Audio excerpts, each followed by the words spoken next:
Hey everyone, welcome to the master classes. कैसे हैं आप सभी लोग? उम्मीद करती हूँ अच्छे होंगे और अपनी पढ़ाई अच्छे से कर रहे होंगे।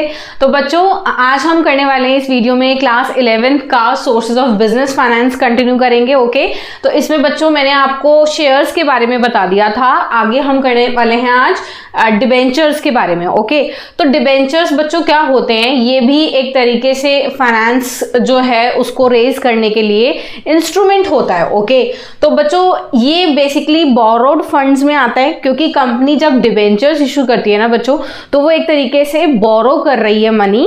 ओके, और जो डिबेंचर होल्डर्स होते हैं ना बच्चों, वो क्रेडिटर्स होते हैं कंपनी के। ओके, तो इसके कुछ की पॉइंट्स के बारे में हम लोग पढ़ेंगे बच्चों। इन्हीं की पॉइंट से आप इनके लिमिटेशंस और मेरिट्स जो है वो कर सकते हो।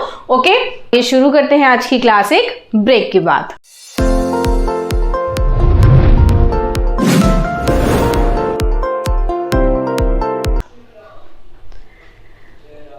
हाँ जी बच्चों, तो डिबेंचर्स बच्चों एक ऐसा इंस्ट्रूमेंट है जिससे एक company long term debt capital जो है वो अरेंज करती है। ओके, रेज करती है।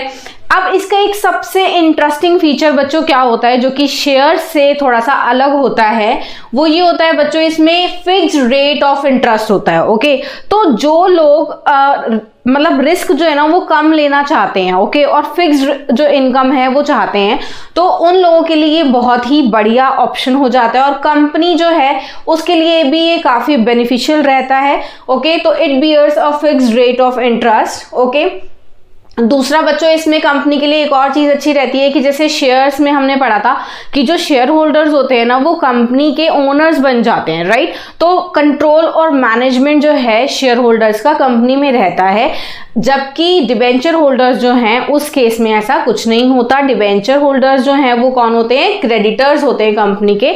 उनका मैनेजमेंट में कोई कंट्रोल नहीं होता। ओके, वो शेयर होल्डर्स की तरह ना ही उन्हें कोई वोटिंग राइट्स मिलते हैं, राइट। तो ये सारी चीजें बच्चों आपके फीचर्स में भी आ जाएंगी, और साथ में आप अगर इसके मेरिट्स और लिमिटेशंस लिखोगे ना तो उसमें भी आप इसको बहुत अच्छे से कर सकते हो। ओके, तो मैंने की पॉइंट्स लिख दिए हैं, इसका स्क्रीनशॉट आप जरूर ले लीजिएगा। ओके, अब बच्चों ये बोरोड फंड्स हैं।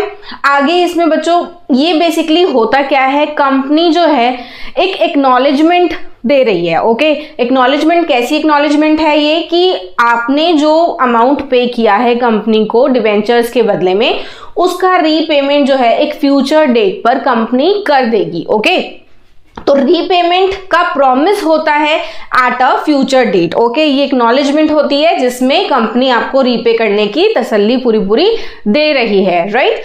उसके बाद मैंने आपको बताया बच्चों कि डिबेंचर होल्डर्स जो होते हैं वो कंपनी के क्रेडिटर्स होते हैं, जबकि हमने जो शेयर होल्डर्स में पढ़ा था कि शेयर होल्डर्स जो होते हैं वो कंपनी के ओनर्स हो जाते हैं। ओके, अब बच्चों जब पब्लिक में डिबेंचर्स इशू करने होते हैं किसी कंपनी को, तो ऐसे तो पब्लिक से पैसे आप बोरो नहीं कर सकते ना, कि हाँ भाई मैंने बोल दिया आज मेरी बड़ी कंपनी और मैं बोल दूं कि भाई बोरो कर लो, पब्लिक से कर लेते हैं, मेरा प्रोजेक्ट है। ऐसे तो आप बोरो नहीं कर सकते।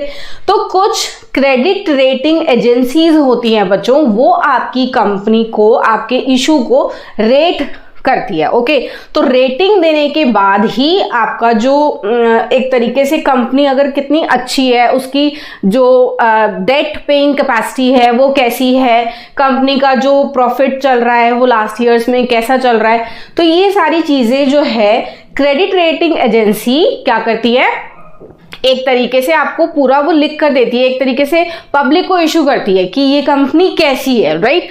तो क्रेडिट रेटिंग एजेंसी इशू को रेट करती है। ओके, ट्रैक रिकॉर्ड कैसा है कंपनी का, डेट पेइंग कैपेसिटी कैसी है, राइट। अब बच्चों एक छोटा सा इंपॉर्टेंट क्वेश्चन आपका बनता है यहाँ पे फुल फॉर्म का। ओके, तो ये क्रिसिल है, CRISIL। ये एक एजेंसी है ऐसी जो कि कंपनीज को रेट करती है। ओके, उनके इशू को भी रेट करती है। तो credit rating and information services of India limited, ये आपका बच्चों 1 मार्क के लिए इंपॉर्टेंट है, ठीक है। तो ये एक ऐसी कंपनी है जो कि रेटिंग एजेंसी है एक तरीके से। अब बच्चों इसमें बात आती है कि हमें इसमें प्रॉफिट क्या होता है। प्रॉफिट क्या होता है बच्चों, कि जो वैल्यू है डिबेंचर की फेस वैल्यू, और जो हमारा परचेज प्राइस है, ओके तो यहाँ पे इन दोनों का जो डिफरेंस है ना बच्चों, ये हम इन्वेस्टर्स को एक तरीके से रिटर्न होता है। साथ में बच्चों आपको मैंने अभी बताया कि फिक्स रेट ऑफ इंटरेस्ट होता है इसका। ओके अब ये जो फिक्स रेट ऑफ इंटरेस्ट है बच्चों, वो आपको पीरियोडिकली टाइम टू टाइम मिलता रहता है। Okay like 6 months, every 6 months में मिल जाएगा, या फिर कह सकते हैं 1 साल में, वो डिपेंड करता है आपके डिबेंचर जो है वो कैसे हैं। ठीक है, तो कंपनी आपको ये स्टार्टिंग में ही बता देती है, स्पेसिफाई कर देती है कि कितना रेट ऑफ इंटरेस्ट रहने वाला है और कब कब मिलने वाला है। तो आई होप आपको ये सारा अच्छे से क्लियर हो गया होगा। नेक्स्ट हम पढ़ते हैं बच्चों टाइप्स ऑफ डिबेंचर्स के बारे में। हाँ जी बच्चों, तो इसमें एक पॉइंट और है बच्चों कि रिसेंट ईयर्स में एक टाइप ऑफ जो डिबेंचर्स हैं वो पॉपुलर हैं आजकल, वो है आपके issue of zero interest debentures. Okay तो इसमें बच्चों क्या होता है, कोई एक्सप्लिसिट रेट ऑफ इंटरेस्ट नहीं होता, ये एक्सेप्शन है इसकी। तो ये आजकल रिसेंट ईयर्स में वो बता रहे हैं कि इंपॉर्टेंट है, पॉपुलर है।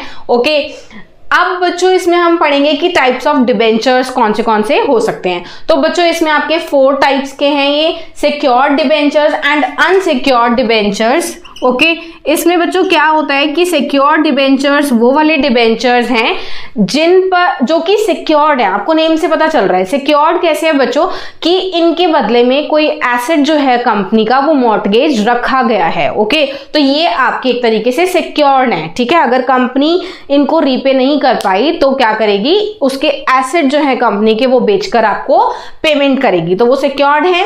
इसी तरह से इसके कंट्रास्ट में बच्चों अनसिक्योर्ड होते हैं, जो कि कंपनी की कोई एसेट पर चार्ज नहीं है। ओके तो इसमें मॉर्टगेज नहीं है और ये अनसिक्योर्ड है। उसके बाद बच्चों आता है रजिस्टर्ड एंड बियरर। तो बच्चों रजिस्टर्ड डिबेंचर्स कौन से होते हैं, जो कि कंपनी के रजिस्टर में, रजिस्टर होता है बच्चों कंपनी के पास एक, जिसमें वो डिबेंचर होल्डर्स के नेम्स लिखती है। ओके तो उसमें वो उसमें उन सारे डिबेंचर होल्डर्स के नेम्स जो है वो लिखे गए हैं। तो बच्चों इसकी जो ट्रांसफरेबिलिटी है ना वो कैसे होती है, एक स्पेशल मेथड से होती है। इसमें आपको ज्यादा डीप में नहीं करना है, ट्रांसफरेबल होते हैं बट स्पेशल तरीके से होते हैं। और जो बियरर डिबेंचर्स होते हैं ना बच्चों, वो आप मेयर डिलीवरी से ही आप ट्रांसफर कर सकते हो उनको। ओके अब मोस्ट इंपॉर्टेंट बच्चों इसमें आपका है कन्वर्टिबल एंड नॉन कन्वर्टिबल। बच्चों कन्वर्टिबल डिबेंचर्स वो डिबेंचर्स होते हैं जो कुछ समय के बाद, एक स्पेसिफिक पीरियड के बाद इक्विटी शेयर्स में कन्वर्ट हो जाते हैं। ओके तो आगे आप हायर क्लासेस में भी इसके बारे में काफी कुछ पढ़ोगे, किस तरीके से ये चेंज होते हैं, इसकी अकाउंटिंग भी आप हायर क्लास में करने वाले हो। ओके अब नॉन कन्वर्टेबल डिबेंचर्स बच्चों वो डिबेंचर्स होते हैं जिनको इक्विटी शेयर्स में कन्वर्ट नहीं किया जा सकता। ओके अब बच्चों इसमें आता है फर्स्ट एंड सेकंड डिबेंचर्स। बहुत सिंपल है ये भी बच्चों कि फर्स्ट डिबेंचर्स वो डिबेंचर्स होते हैं जिनकी पेमेंट सबसे पहले की जाएगी किसी और डिबेंचर्स से पहले। ठीक है, कोई भी अदर जो इंस्ट्रूमेंट्स हैं उनसे पहले इनकी पेमेंट की जाएगी। और सेकंड डिबेंचर्स बच्चों वो डिबेंचर्स होते हैं जिनकी पेमेंट फर्स्ट डिबेंचर्स के बाद की जाएगी। ओके तो ये क्वाइट सिंपल है। फर्स्ट जैसे आप नॉर्मली पढ़ते हो, फर्स्ट सेकंड काउंटिंग है, तो फर्स्ट डिबेंचर्स पहले उनका पेमेंट किया जाएगा, सेकंड डिबेंचर्स सेकंड में उनका पेमेंट किया जाएगा। ओके तो आई होप आपको ये सब कुछ बहुत अच्छे से क्लियर हो गया होगा। बहुत छोटे छोटे सेशंस में इस बार लेकर आ रही हूँ बच्चों। थैंक यू सो मच, मिलेंगे जल्दी ही एक न्यू वीडियो के साथ। Thank you, bye bye, take care.